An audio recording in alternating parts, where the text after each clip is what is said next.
Hey, this is Jon Croft with Culture Warfare with Jon Croft, and I'm Jon Croft, and we have Rebecca here tonight. How you doing, Rebecca? Hi, I'm doing good. Good. How are you? Doing great. Yeah, I mean, I do wish we were together like we were last time, but as you know, we had a lot of technical issues. I couldn't get your video up last time. Zoom was being difficult with our setup, so we're back to this.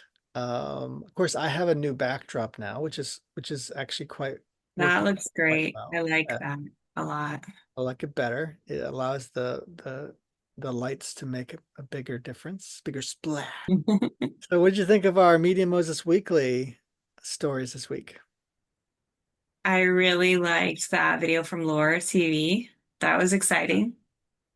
And your article on friendly fire looks good. Thank you. And I really liked that conversation on modernism. That took us down a very interesting rabbit hole, but that was, Yes. T.S. Eliot's The Wasteland. yeah. There's some stuff going on there. I'm hoping to develop into something real. Speaking of development, our main topic is development and the conservative culture farm. So I'm calling it a farm, a culture farm right now, but it represents kind of a lot of work we've been through. We talked to Marcus Pittman. We just mentioned Marcus Pittman actually at our last on Meeting Moses Weekly. We have an interview with him that we did a while back. And we also have an interview with Jason Farley. And with both of them, especially with Jason, we talked about what we call the culture incubator. It's kind of about building up artists, essentially. But Marcus Pittman, he's a believer in incubators. They had been working on lore to build incubators, or at least an incubator for a while. They kind of see their show as an online incubator, or not their show, but they kind of see their streamer as sort of an online incubator in a way. But I have a more traditional view of incubators, which is that you need to be in person and you need to really develop relationships with people. And it's kind of got to be a daily thing, a daily grind that you're doing. Healthy competition has to play a part. I really believe that's kind of the way to go. The way history changes and the way things change and technology changes and develops, we tend to think that we're progressing in a good direction, but I actually think sometimes we're just going backwards. And this is one of those things. You can't really replace in-person relationships. And I think, especially when you're dealing with something like this, I think in-person relationships are going to be far superior to the Zoom meetings, right? The Zoom meeting incubators. And so we are doing good. We're doing good things with Zoom. But if we had the ability to have a studio and have both of us there, I'd be doing it in a heartbeat. I know that would be better. I think the same is true for the arts and for culture building. So essentially, the farm is something we'll talk about in a second in more depth, but I'm publishing Q3 for Media Moses in like a minute, like probably in the next few days. It's going to be talking about the farm a little bit. It's essentially, just to sum up really quickly, it's a three-stage culture incubator. But we can go over a little bit what we talked about in quarter two, just a reminder of what the quarterlies on Meeting Moses are about. But also, we'll talk about development heaven. Development is part of the farm. So it's essentially one of the stages of the farm. The podcast development heaven can play an essential role in this. You wouldn't have to use, obviously, development heaven, but our objective is to help people understand development and to get some projects developed, you know, some of our own projects, some of your projects, some other conservatives and Christians, they want to make creative projects. I would go through something like this, and we'll be teaching people how to do development in our podcast development heaven. So there's a lot of considerations that go into development. In our Media Moses Weekly this week, we talked a little bit about the wasteland. Remember, we were just talking about that. Mm-hmm. Well, I'm working on a development process now using the wasteland as kind of a guide to develop a new film. This is often what you can do in development. You use things in from other creators from years ago, things that are public domain. They don't have to be public domain, but it really helps when it is, because in case you maybe want your work to be influential, using a public domain work is good because people already know this work. This is a known property. As long as it's not too unknown, right? People will know it's a known property, and it's lasted in history, right? As something in our consciousness. And so it's been influential. It's more deeply ingrained in our consciousness as a culture. And also you can use some of it because it's public domain. That's not the objective, right? In my view of using public domain work, but it really does help. And you could literally make something from that work if you really want to. In other words, I could make a movie about the poem The Wasteland if I want to. I could literally take every part of that story and use it as inspiration. I could put the poem in the movie, right? And use that. Because it's public domain, I can do that, right? There's other projects like this. The Wasteland also references a lot of other work, like the Golden Bough and things like this. But development is an essential process to ensure that your work is going to speak to conservatives and Christians. So it's about speaking to your audience. If you're not speaking to your audience, this is really going to be it's going to be a swing and a miss, essentially. So what you want to ensure is that your film, your project is going to be effective when it comes out. So you're looking at influences, you're looking at your voice. Who does your voice speak to? Your heroes. Who are your heroes like? Are they like your audience? Are they somebody that your audience will relate to? So development can answer all these questions and ensure that this project is far more successful. The biggest way that I learned about development is just learning about script writing. With script writing, there's a lot of analysis you can do, similarly to development, where you are crafting a story to have the greatest impact, right? Some people would say that's disingenuous or something. No, I don't think so at all. It's meant to speak to people. That's what its purpose is to speak to people. An artist certainly can make work for themselves. I'm not saying that they can't or shouldn't make work for themselves, but you're also there for people to see it. It's also there for people to see it. It's also there for people to hear it. It's also there for people to understand it. Language, art is a language. And if you're the only person that ever knows the language you speak, that language has lost its purpose. The purpose of language is to understand each other. It's not for you to just speak whatever you want. It's for you to submit to a basic uh, structure of language and principles in that language so that you can understand each other. So when people talk about, oh, grammar, you got to follow the rules of grammar, and people get upset about this, if they're a kid and they're young and they don't really know any better, they don't realize why these rules are important. The rules are there not to make good grades. The rules are there because we want people to understand us. And if you want people to understand you, then that's why you follow the rules, so that you can create more understanding. So this is also what artists learn about breaking the rules, right? If you understand that the purpose of language is to understand each other, then you can figure out when to break the rules, because sometimes you break the rules to create more understanding. Sometimes that's the point of your message, is that you're talking about breaking the rules. Sometimes the point of your message is more emotional, maybe. Sometimes the point of your message is that there's a different way of understanding what you wrote. And it isn't just through the strict rules of grammar or whatever, it's through some other rule.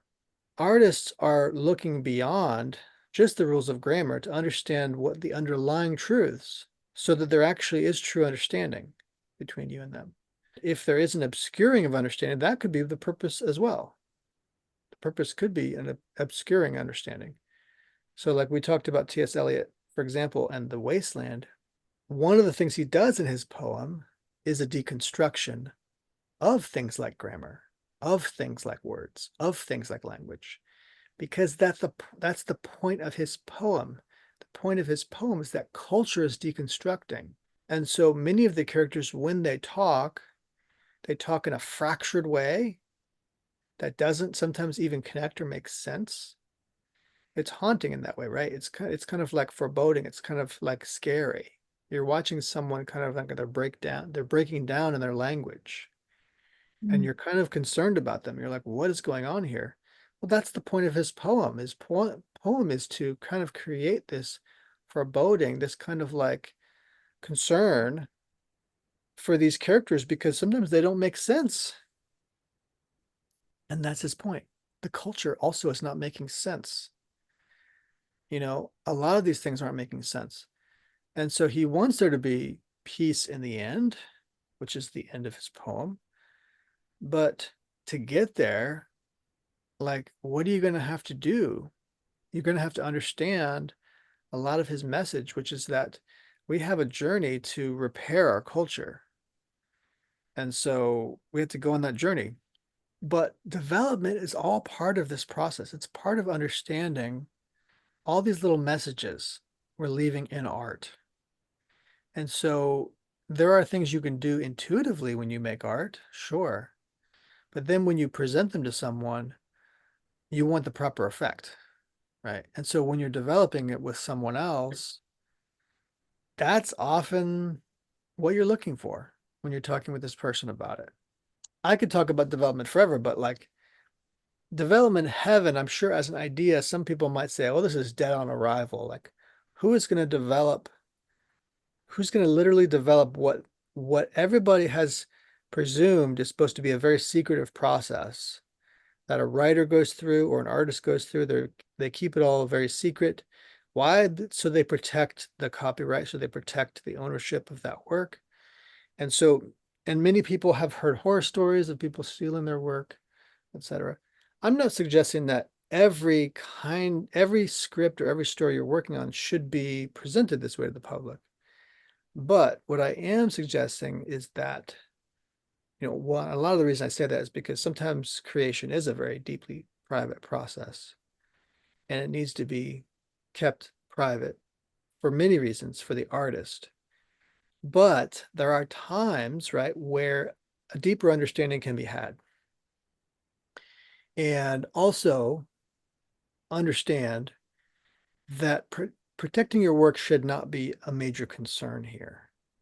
Why? I've talked about this before, but if you're developing your project real time on a public show, everybody knows who's developing this project, and it's you. Mm. It's a matter of public record that Yeah. you are developing this project right now. And guess what? We have lots of witnesses too. I'm a witness, you're a witness. The other artist we might bring on is a witness. Anybody who watches it is a witness. And guess what? We have a nice timestamp on YouTube for when we did it. Sounds like a pretty good protection of your Mm. rights. Yeah. So everybody knows who came up with this idea, even in our different conversations we can have. Somebody comes up with an idea and it's like, oh, now everybody knows who came up with that idea, right? So that's actually really great. It's actually somewhat protective. And this concept has been known in coding and software for a long time. It's called open source software. Open source software is where everybody gets the copy of the software. So everybody knows what it says. And so Yeah. if someone tries to manipulate it and change it or steal from it, guess what? You can't, because somebody else has the correct copy that they had originally received and can copy over that thing you tried to change. It's also, by the way, a crypto thing with blockchain. Blockchain is the same thing. You can't corrupt it because the blockchain protects it. So anytime someone tries to change it, all the other computers on the network have the correct copy. So you can't change it. You'd have to corrupt every single computer, which is just Mm. not possible. It's not a tenable thing that can happen. So open source is like saying we all know the truth and we can all verify who this is owned by and all the updates when they happen and when these things change. So this is the same kind of thing. This is open source film development. That's what we're talking about. So one of the really great things too is that as we develop, people could get excited about it. They could hear some great ideas. They can be like, "Oh, I want to see this movie," or they might want to weigh in and be like, "Oh, this would be a better idea," right? So this encourages you to give your opinions and ideas, right? This encourages you to get involved with the process of creating a project. And we can also, as we go along, start with smaller projects and just build them up into bigger projects, the way we talked about with Emilio Martinez before, how he started with a music video and now they're going to be building a short. After that, they're going to be building a feature. I like to think of it as building sometimes, it's fun. So development heaven is kind of like your ideal process for developing your story. We all know that this is your story, so your rights are protected. We also know that if we want to help each other, we can help each other. And there's no reason we can't do that. As Christians, we believe in charity, we believe in loving and giving. And I'm not whatsoever opposed to offering my ideas. If I give them out freely to be taken, then they're yours. But if I am just talking about my ideas, right? And that's not the intention, is not to just say, hey, take it and run it, do whatever you want with it. Understand that I'm talking about my ideas, right? And so there are times when I'm claiming this is my idea, and there are times when I'm offering advice to somebody else, and that's freely given to them. That's a gift to them. If they want to take that advice and do whatever they want with it, I don't, I absolve any claim to that. That's why I tell you. Now, if I had a claim to it, I'd be like, well, I would tell you that. So, but if I'm giving advice, advice is advice. It's yours, right? That means I'm trying to help you. What do you think about this process so far, honey? Do you think this is a good idea? I think it makes sense. Yeah. And I think too, I want people to keep in mind like ideas don't have to be so precious. Like, Right.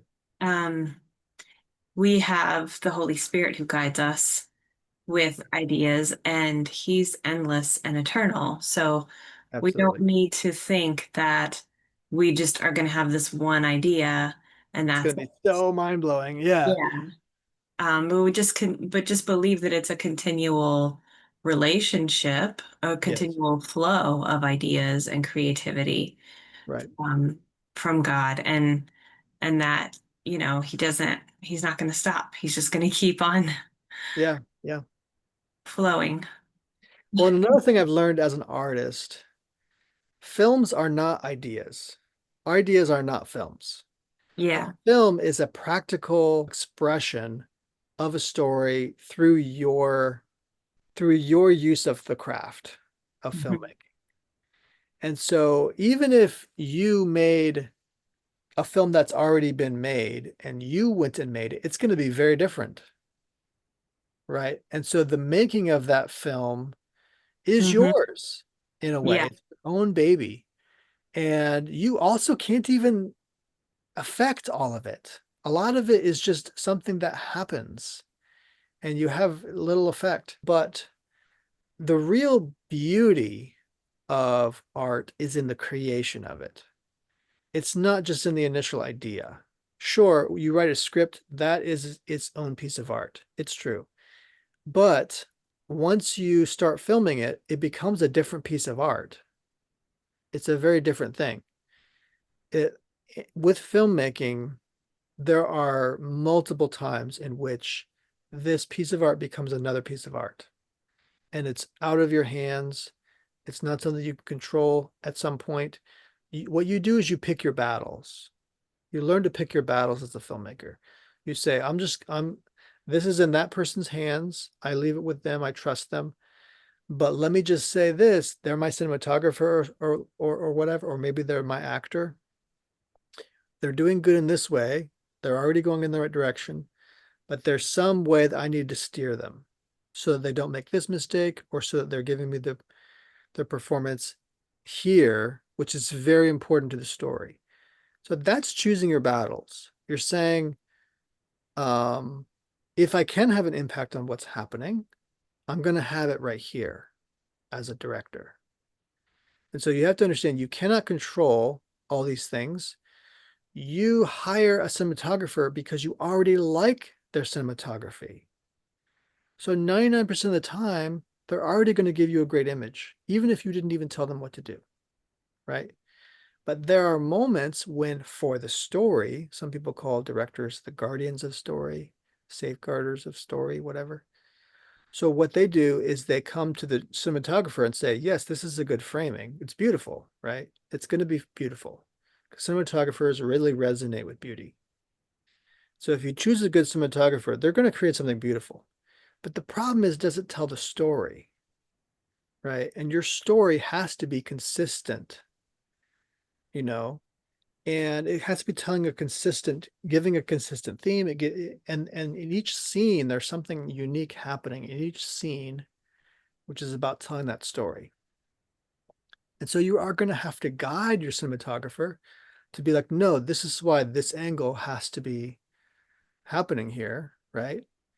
It could be an orientation thing with the actor, like, oh, you have to be below the actor, right? This makes a certain effect on the audience, or it has to be a side angle, or there has to be a two shot, or whatever. And this reason has to be story related, right? It's not just aesthetic beauty. So same thing with actors, right? There's a place where you're casting your actors because why? Because they represent that character for you that you've already got on a page somewhere. And so they have encapsulated this character in a way that nobody else seems to be able to do it. And so they kind of embody that character unwittingly. They might have no control over that at all. They just, in fact, that's what you want. You want an actor that they just are naturally embodying this character through their own behavior already. And all, or it doesn't have to be their normal behavior, right? It could be when they're acting, because obviously actors act, and that means they might act very different on their time off. They know how to act properly when they're on, when they're in the moment, right, in the scene. And so that's what you're really looking for. Are they, when they perform it, are they embodying this character? And so you let them go quite often. They're just performing the scene as they would perform it naturally. That's great. But then you have to stop them every now and then and be like, for the sake of the story, we have to make sure that this scene ends this way with this note, or that you're not misguiding the audience here in this scene. The audience has to feel this emotion, but not quite this other emotion. And those two emotions can run together. So we want to make sure to clarify for the actor what they're really trying to accomplish here. And those are beautiful moments. I really like that. I think that's fun. That's kind of the director's role. It's not to be the raging river, it's to direct the raging river in a certain direction. They're not the river. They have beautiful, like creative people running this thing. And you just have to make sure that that river is guided in the right direction. So you don't have to like micromanage everybody. Isn't that great? You just pick the right people. They're already the right people. They're already beautiful and great. You just need to make sure with certain scenes you're guiding them. And this is kind of how story can be done too when you're developing. When you're developing, you're heading in a certain direction, but you don't want to go off the rails, right? You don't want it to, and you also don't want to over manipulate your story just because this one might be more successful than the other. Because it's not all just about, you know, um, popularity or success. It's about the story, right? The director is having to champion the story, and that's for a good reason. So if a director is all about just being genre specific, then they're a genre filmmaker and they have to champion that genre. And that's less about them as a creator. It's more about just being a good filmmaker that knows that genre. Lots of directors do well that way. But I think that real creative directors, they champion story above all. And that story has to be, I think, powerful. It has to really say something about society. And we haven't really been doing that much in Hollywood. So, what we're going to need, especially as conservatives and Christians, is to develop some really great projects that tackle social issues. We talked about social issues a little bit last week, especially in terms of Chloe Cole, the kind of stuff she wants to do. But development, half the time, is really about tapping into something like that. It's about tapping into an issue that people care about. If you're a niche filmmaker, this is kind of what it's all about, right? Niche filmmaking is about tapping into that specific niche, that specific audience that cares about this thing, you know? And so that's why you care so much about that. And you have to make sure to champion that for the sake of your audience, right? My feeling is that we just don't see a lot of talk about this. We don't see a lot of talk about what good art and storytelling really is, especially in terms of conservatism and Christianity. I think there was even somebody that was like, oh, yeah, conservatives can't make art. See, I might even be able to find it. Give me a second. Okay, so here's a post by George Alexopoulos on X, G Prime 85. He's a conservative artist, and he's responding to this person who says, Bro is learning in real time that conservatism is incompatible with true creativity. And he's responding to another post by George Alexopoulos, who's talking about conservatism.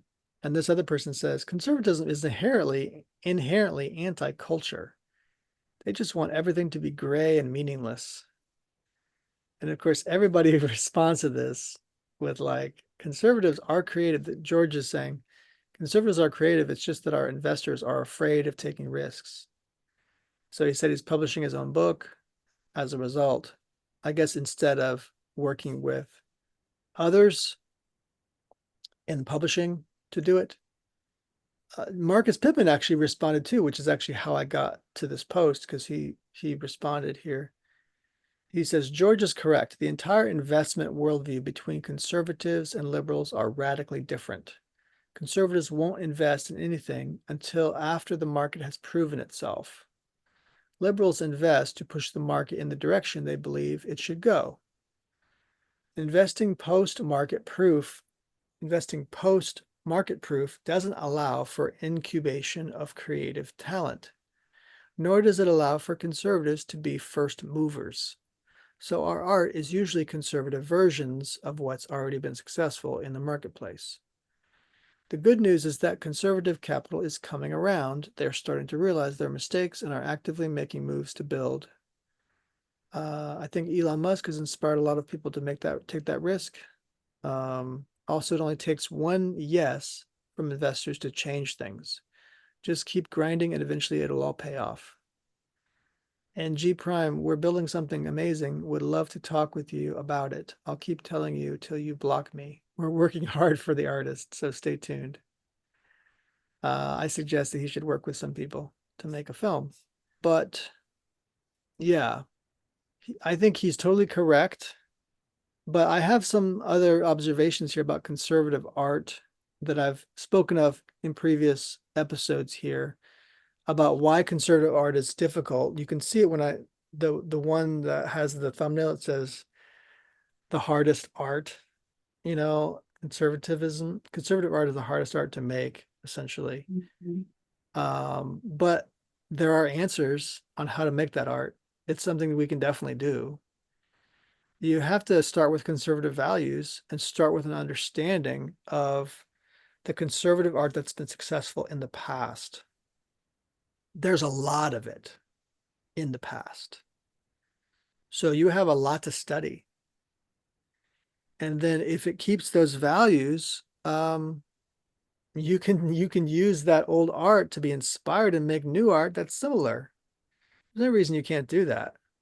You're essentially relying on hundreds, maybe even thousands of years of conservative art, a heritage of conservative art that has lasted for hundreds or thousands of years.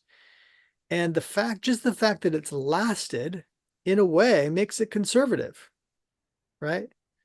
So in other words, our art is the most long lasting and essentially the most popular art. Why? Because it's lasted. And progressive and liberal art, the stuff from Hollywood is very much about the now. It's about what's popular right now. And it's about new stuff. It's always got to be new stuff. It's not about what was popular even 10 years ago, much less 100 years ago, right? As soon as it is, it becomes conservative. So they always have to do something new. But what does that mean? There's no roots to it. There's no foundation to it. There's nothing based on any real morals or values or religion or old ideas from the past that have endured. No, all of it's got to be like poof, a puff of air, and then it's gone. And people think this is culture. That's not culture. That's the opposite of culture. That's smoke and mirrors. That's not culture. That's not even in your bones. There's nothing about it that's lasting. So actually, there's a lot to learn here about the nature of conservative art. It's just very different. It's only more difficult because you have to do some studying. But that's stuff artists should be doing anyway. Did you know that? Did you know that liberal and Hollywood artists actually know the art from the past? They've studied it. They're trying to make the opposite of it. They're trying to purposefully take old art and flip it on its head. That means they have to know that art to flip it on its head. You see what I'm saying? All you have to do is not flip it on its head. Make it what it was meant to be. Give the same message with a new wrapping, maybe a new popular aesthetic from today, but don't remove all the values from it, the conservative values from it. Be faithful to that message because that's built in morals and values and your civilization. It's got value, real value to it. So the people in Hollywood are always trying to undo that, right? So they think that that's cool and fun. And I think it is fun for 5 minutes, but then you're like, wait, what am I doing? Why am I doing that? It doesn't really make any sense. You're not even speaking to your own culture. You're always trying to subvert your own culture. Like, that's kind of low in a way when you think about it. You're always trying to subvert what came before you. Does that mean you don't ever respect your ancestors. You don't ever respect where your country came from or where your history came from or the people that you came from. You're never giving them any respect for all the stuff they did in history. That's just kind of absurd. It's not very respectful. It's not it's like they know all the art from history past, but they failed to learn from it. They failed to learn anything valuable from it. They're just breaking down its aesthetic pieces. They're just breaking it into this aesthetic and then laughing at the meaning that it does have absurdly, right? That's why they flip it on its head. So this is the difference. Respect for the past and tradition and values, or disrespect for all of that. Make your choice. Conservative art just takes a little bit of respect and honor. That's really the difference, right? So find those values in old art that you really like. Find out what that's all about.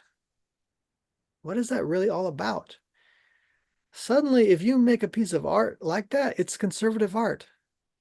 Isn't that funny?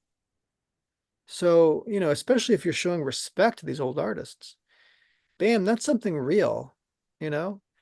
There's no reason you have to keep the aesthetic, right, from back then.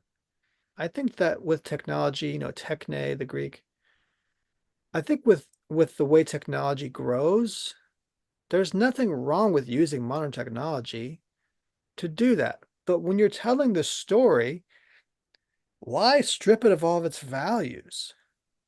It just doesn't make any sense. Respect those values. Really learn from them. Really find out what that's all about. You know, there's a lot there to learn from. This is why conservative art is the hardest art. It's not all about just mockery and making fun of and doing something new, puff of smoke stuff. No, it's about really honoring and respecting your heritage or the people you came from or your ancestors or your civilization. You're just respecting all of that. You're showing proper respect for where you came from. Nothing wrong with that. That's quite kind. That's quite good. So I think we just need to do that as conservative artists. Let's just do that. It's not that hard, when you think about it. So again, conservatives are not uncreative at all. No. We just make art a little differently.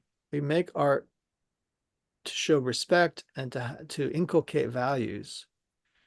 You know, let's talk about the quarterly because we talked about development. I talk a little bit about development in the quarterly. So I shared Q2 2025. I believe that was in June or something. And yeah, June. First quarterly from Meeting Moses. Anybody can go see that now.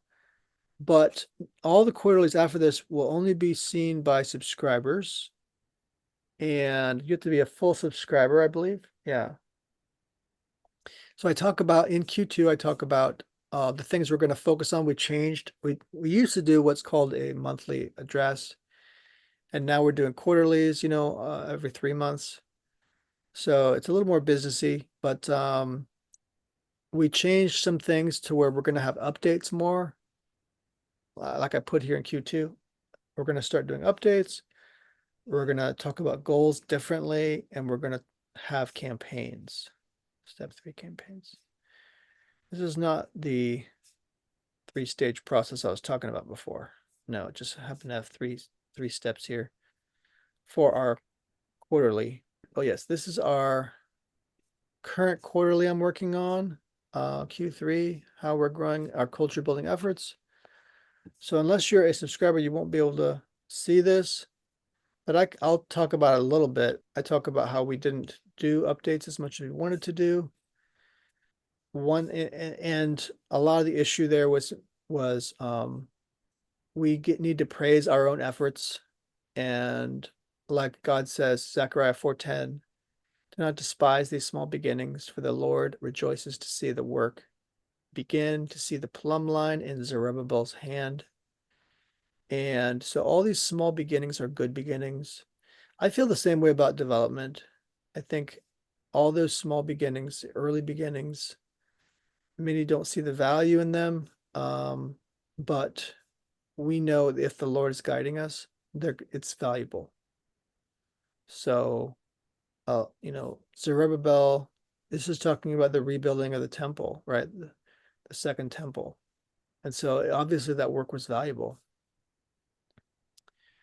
We should rejoice in any new work the Lord is doing in the world, for it can be far more significant than we know. But it is the Lord who has the perfect vision, the seven eyes that refers to, means perfect vision, to see the significance of these things. But many in our culture have failed in this vision. They do not see the value and significance of culture, and for Christians and conservatives to use their influence in these places. I talk about the updates I could have done, but we also talk about goals and how goals are generally inspiring mention of things we may work towards, but they're not necessarily well defined. They're aspirational. They can be changed or become formalized as campaigns later. So we intend to work more on campaigns, and we'll explain that in a minute. Many of the goals we've spoken of before are like things like our studio, our publishing goals, our film goals, such as these particular goals here. Many of these goals have endured from the beginning, but we could just as easily say that our current goals and ambitions are to work towards a general improvement in operations so that our company becomes more professional and grows. Easy, but how do we do that? So our goal seeking is really about how to better define and accomplish that. As it comes to general business, much of this is about working towards monetization, but that doesn't necessarily mean selling a t-shirt on our site, nor is it about appealing to YouTube's rules in order to monetize our videos. It means focusing on specific key pressure points to create leverage. For example, if you're just focusing on making great content and on what can get that content better noticed, it might not matter what YouTube says because you're going past YouTube. So there's stratified priorities here to do that. What about our smaller goals? So this is when I talk about goal setting and how we tend to do that. I treat them like waypoints to accomplishing our bigger goals.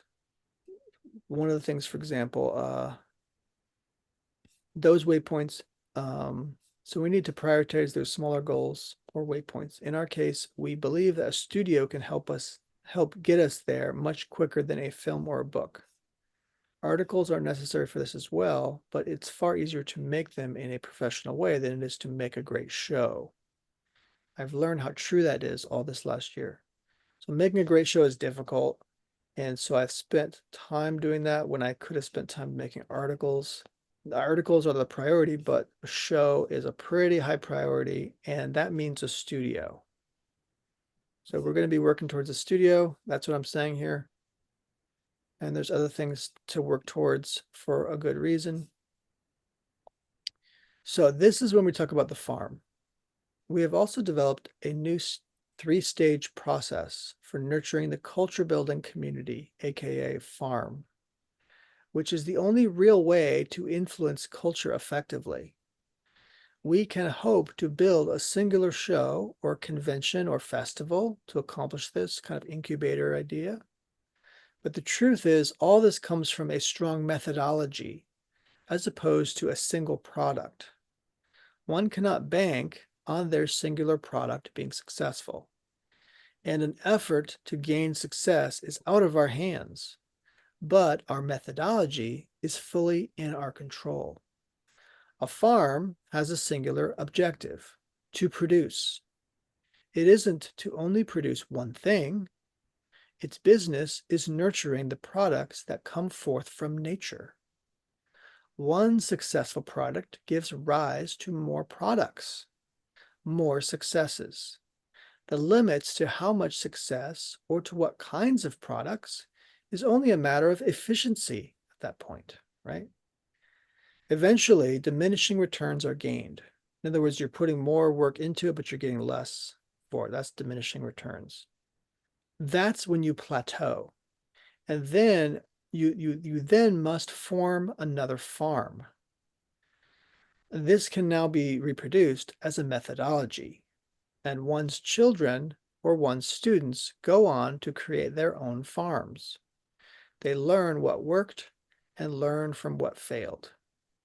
To discuss this method, we have introduced a few concepts already, which are the first two stages of this community building process. But the third will be an announcement that comes later. It's a reveal that's far too important to give away now, but it can make all of this happen because the three together make the process repeatable. The first two are the awards show as a concept to work towards and the Development Heaven podcast. The third will only be revealed after we have some projects under our belt, hopefully an entire film completed. This is when the plan can really start to be nurtured, developed, and grown into an entire farm that grows crops of culture.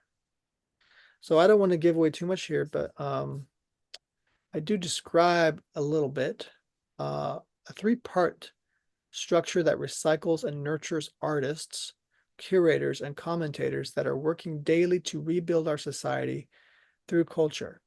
All of them will find their place upon this scaffolding of creation, this structure that could potentially assist Michelangelo in the sculpting of his David or in the painting of his Sistine Chapel. Right now, nobody knows of our modern Michelangelos because nobody has a structure like this. This is our biggest goal. But without doing what we've done so far, none of this can take place. Only Media Moses talks about it, so only Media Moses can make it happen, unless another media company was given the mandate by answering the call. As it is, only we have done this. I call the next steps the jump start. It is the practicing of the process that ensures that the third and last step is in place. Then we can be sure this process will work. Until the jump start occurs, we cannot unveil the third stage, and the farm cannot happen. It's like getting collateral to get the loan to start the business. Then we can help others start their own businesses because we know it will work. So it's a difficult process, right? And it's going to take a while. I had this process called the jump start to start the process and make it happen. And then once we do get this film made, which a film is just a very complicated kind of project, and getting that film made is gonna show that this process is possible for you as well, not just for us. And then all three of those stages will be complete, they'll be in place, and they can be just repeatable. And doing the third step is really what's going to make this whole thing work. And right now, I don't have all the pieces set in place to introduce it or talk about it, but it's a special kind of um, part of development. So, um, yeah, I'm working on that right now. But right now, I call it the farm. It's this three-step process to develop art and to do it all of it's done in a community fashion. All three of these steps have their own communities. And when all the communities are working properly, then those steps can take place. And then all of this art can then happen. So this is it's true. It's a very complicated process. And I feel like I've beat my head against the wall for a few years on this. I talked to Marcus Pittman about, how they would like to do incubators. I talked to Jason Farley about it as well. One thing I liked about Jason Farley was he likes to talk about story more. And I think Marcus talks more about like big moves for their company and how their company can accomplish a lot. But Jason gets more into the detail, I think, of how stories work. And media companies are all, to me, about story. It doesn't matter if you're a talking head on the news. It doesn't matter if you're doing a documentary. It doesn't matter if you're doing an animated short story. It doesn't matter what, it's all story, all of it. So like getting into story just ensures better that you're really talking to your audience. It ensures better that you have a real product to share. You're not just kind of blowing smoke. You really understand um, how to tell a good story. You really understand how to make great content that people love. So, um, not to make it too marketing heavy, but it's like it really does come down to your love of creating good stories. And it's not just about you either. It's just about others as well. So that's important to remember. Okay, so here, speaking of our love for story, right? Campaigns. I have this thing called campaigns we've been working on for a while at Media Moses. So let me introduce this idea to you. This all works through campaigns. Okay, so if you're wondering, this all works through campaigns. Campaigns are the individual products made on the culture building farms. Campaigns are the cows on the dairy farms. We have to love each one of them. Each new farmer cannot be a farmer until he has their first animal to learn from and be responsible for. Maybe that's a cow, maybe it's a chicken, but he must love that animal. And he loves it even when he butchers it. The butchering shows the evidence of how much he nurtured and protected it for that moment, right? So that it can produce meat, profit, value, and safety for his own children. He loves it and he protects it for its whole life in order to butcher it well. This is the life of each man who is tried, tested, and weighted as a sacrifice to God. To prove our worth before God, each time a man dies, he dies well or poorly, as evidence of how he has grown and lived his entire life as well, right? He either cries in misery on his deathbed over his regrets, or he is at peace with all he has done in his life. This is kind of how all of us, it is true for all of us. Jesus was a very clear-cut example of this very thing for all of mankind. He stayed pure from the darkness and bitterness of this world. And so the seeming paradox of Christ's death is that he died badly according to man's standards, suffering as the worst criminal does. But he died well according to God's perfect standard. Because of this, he's rewarded the whole kingdom as God's son. Like that's literally what it says. He did a good job. God gave him the kingdom as a result. So life and death, they're both very valuable, very important. And remember when we talked about Charlotte's Web, honey, last week? Yeah.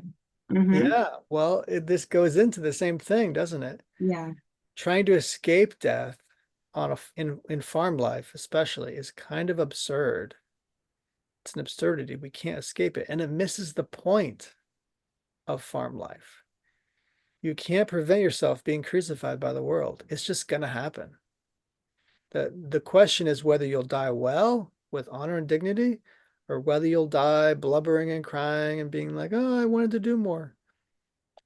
So we all have to kind of strive to have a good death just as much as a good life.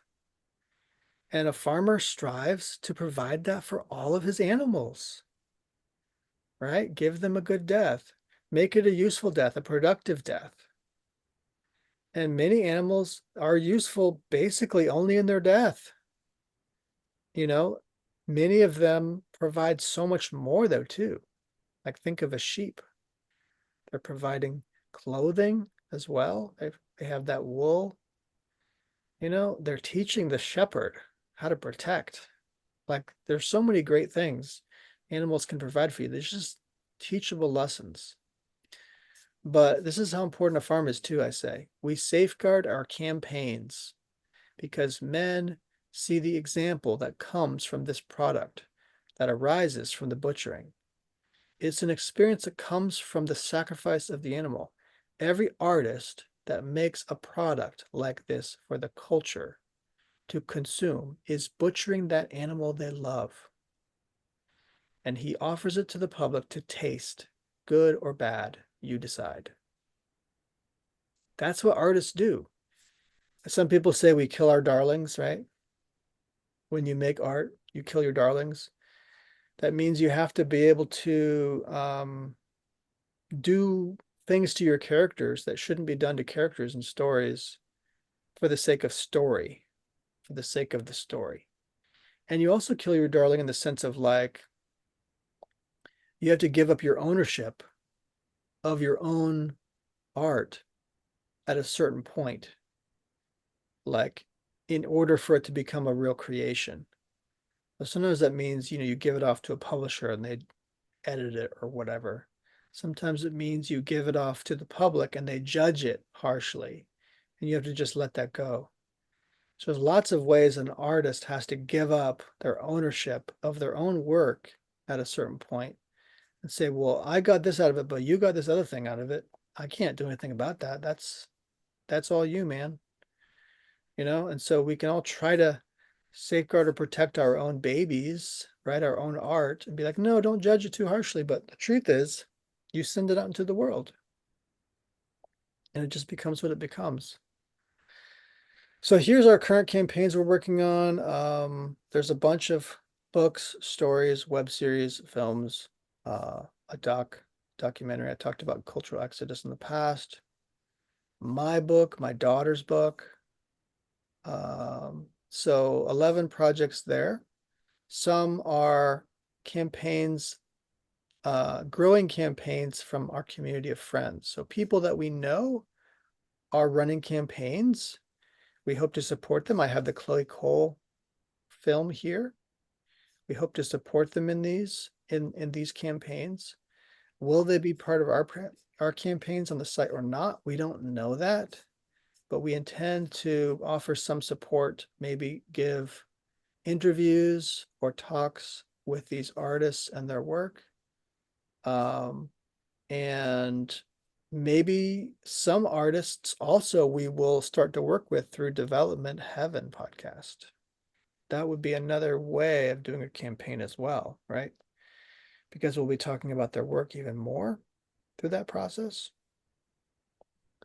And we intend many of our campaigns to go into advertising as well and try to help artists to advertise their products better.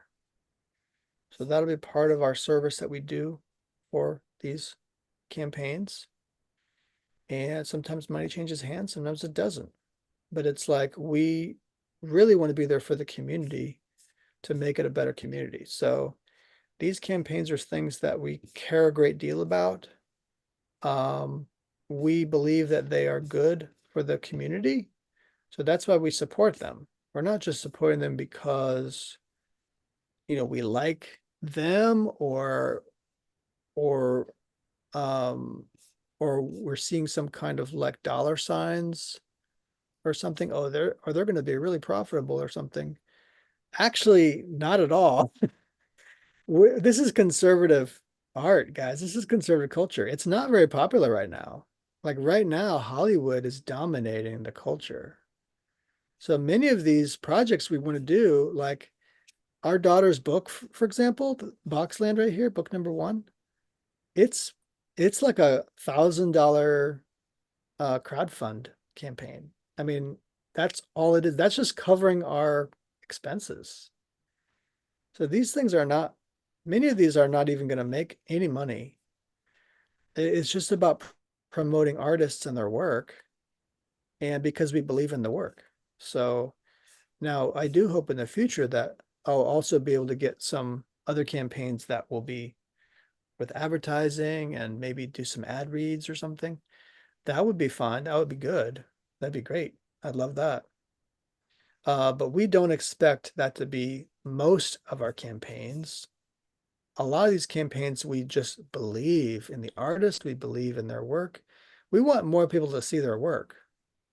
God's honest truth. We want more of that work to be in the public instead of what Hollywood is sharing. So I really believe in that. Like, this is a lot of the reason why, if you've read some of my music reviews, for example, or film reviews, there's stuff that a lot of people don't even know about. They're very unknown kind of stuff. Like, I talked about Starflower 59. They've been unknown since the 90s. Like, they've been making stuff since the 90s, and they're still a pretty unknown band, surprisingly. They probably put out like 30 albums by now. And they're one of my favorite bands. That's why I talk about them. So Watashi wa, similar, like I talk them up.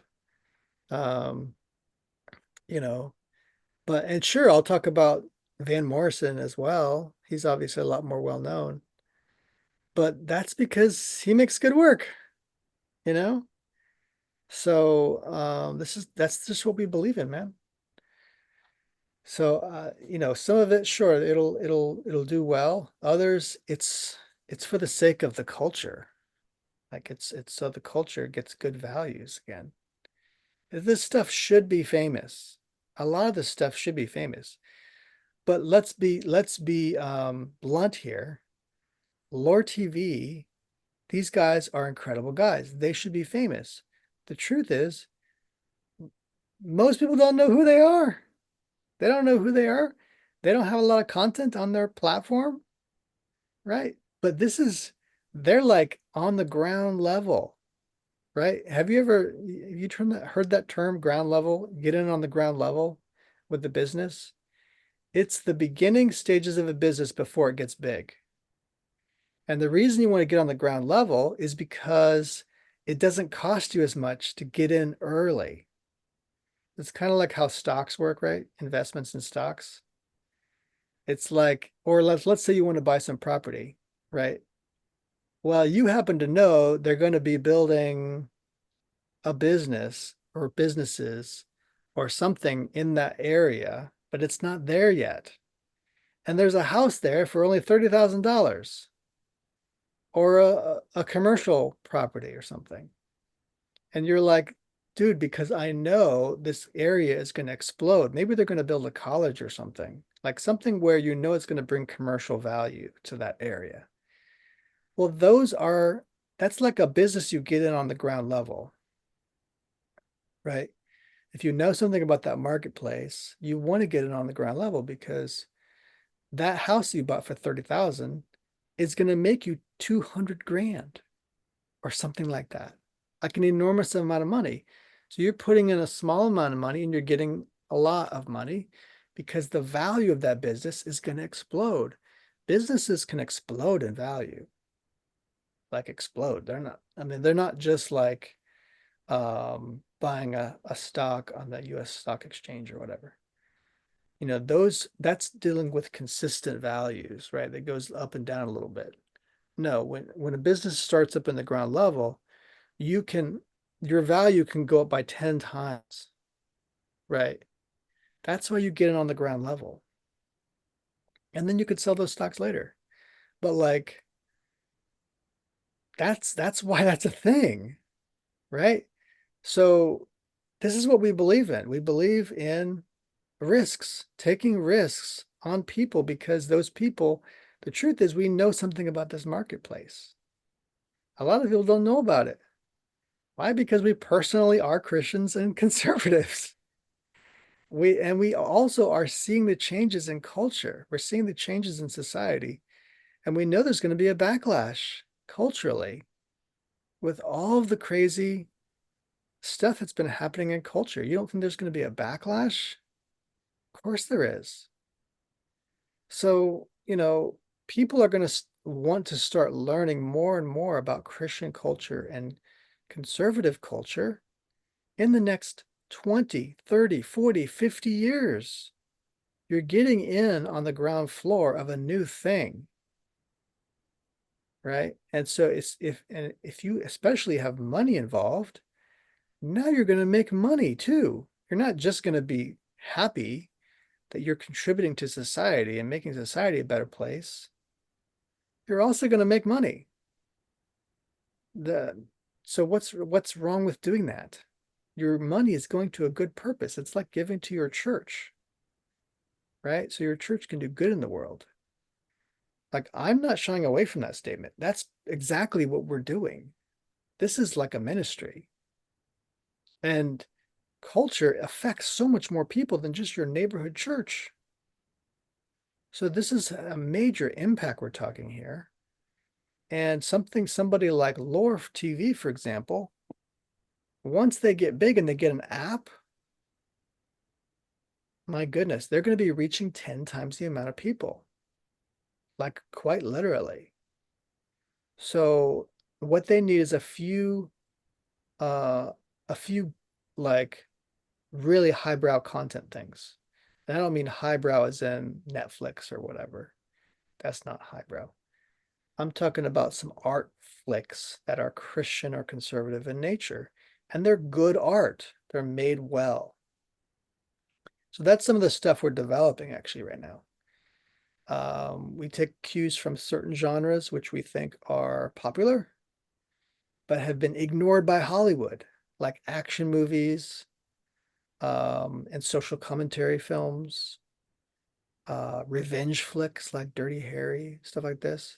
A lot of this has been ignored by Hollywood, um, especially stuff for men. So we want to learn from this, get in on the ground floor with the backlash, and make stuff that's going to be popular in the next 10 or 15 or 20 or 30 years, you know?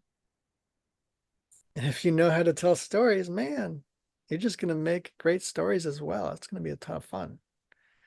So we just want to let you guys know what we're doing with the quarterly.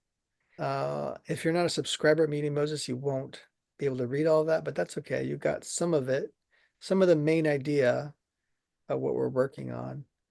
I'm excited for Lore TV, but I'm also excited for Daily Wire. I hope that Friendly Fire is a good show, and I hope that Jeremy Boring returns. Maybe Pendragon will be great. We'll find out. And I get to also develop the Wasteland and maybe make something interesting there. We'll see. So what you thinking, Rebecca? Was that good? That was good. I think you covered it. I covered it. Maybe a little too well. All right. Well, where can people find you, Rebecca? You can find me at Substack and YouTube as well. Where can people find you, John? Yes, you can find me on Substack as well, but I haven't been posting much there lately. I've been just so busy, which is exciting. But yeah, I'm on Substack as trithiafilm.substack.com. I'm on mediamoses.substack.com. Mostly mediamoses.com. You can find me, and this YouTube, and also I'm on X at the Media Moses and at Jon Croft. So love you guys, and remember to salute a local artist that makes life worth living. Have a great weekend, guys.